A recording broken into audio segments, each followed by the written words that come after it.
அவங்கள வந்து மிஸ்யூஸ் பண்ணிக்கிட்டாங்க, அவ்வளோதான். மிஸ்யூஸ் பண்ணிக்கிட்டு அவங்களுக்கு ஏதோ ஒரு ஆசை காட்டிட்டு இத்தனை லட்சம் வரும் அத்தனை லட்சம் பண்ணி ஆசை காட்டிட்டு அவங்கள வந்து ஒரு இன்டர்வியூ எடுத்திருக்காங்க. ஆனால் எல்லாமே பண்ணிட்டு இருக்கிறது இது பெரிய புள்ள பண்ணுறாரு, சின்ன புள்ளவும் பண்ணுறாரு, பண்ணிட்டு இருக்காங்க. யாருமே பிச்சை எடுக்கலை. எங்களுக்கு எங்ககிட்ட இருக்கிறதுலையே அவங்களுக்கு பண்ணிட்டு இருக்கோம். ஓஹோ ஆஹோன்னு கிடையாது, எங்களால் முடிஞ்சதை அவங்களுக்கு பண்ணிட்டு தான் இருக்கோம். யாருமே எந்த பிச்சை எடுக்கல. இது மிஸ்யூஸ் பண்ணிவிட்டு எங்கள் குடும்பமே அசிங்கம் படுத்துட்டாங்க. ஸோ தயவு செஞ்சு யாருமே எங்கள் குடும்பம் அசிங்கம் பண்ணாதீங்க. எடுத்த இன்டர்வியூவில் தயவு செஞ்சு டெலீட் பண்ணுங்க. இதுதான் நான் வேண்டிக்கிறேன் எல்லாருக்கிட்ட. எடுத்த இன்டர்வியூவில் டெலீட் பண்ணுங்க.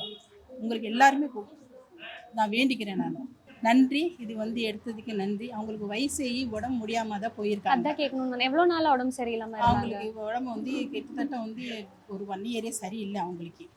ஸோ அதால் தான் வந்து அவங்க வந்து ஹாஸ்பிட்டலெல்லாம் போய் ட்ரீட்மெண்ட் எல்லாம் பார்த்துட்டு வந்ததுக்கப்புறம் டாக்டர்ஸே சொன்னாங்க, அம்மா வயசு ஆயிடுச்சு, இதுக்கு மேலே ஒன்றும் பண்ண முடியாது, இருக்கிற வரைக்கும் இருக்குது, போக வேண்டியதான் அப்படின்னு சொல்லிட்டு நாங்கள் ட்ரீட் பண்ணுற டாக்டர்ஸ் எல்லாம் சொல்லியிருக்கிறாங்க. ஸோ அவங்க உடம்பு முடியாமல் தான் போயிருக்காங்க. இதுதான் விஷயம். ஓகே. ஏன் அப்போது ட்ரீட்மெண்ட்டுக்கு காசு இல்லைங்கிற மாதிரி ஒரு டாக் அப்போ அது யாரும் அவங்களுக்கு வந்து ஆசை காட்டியிருக்காங்க.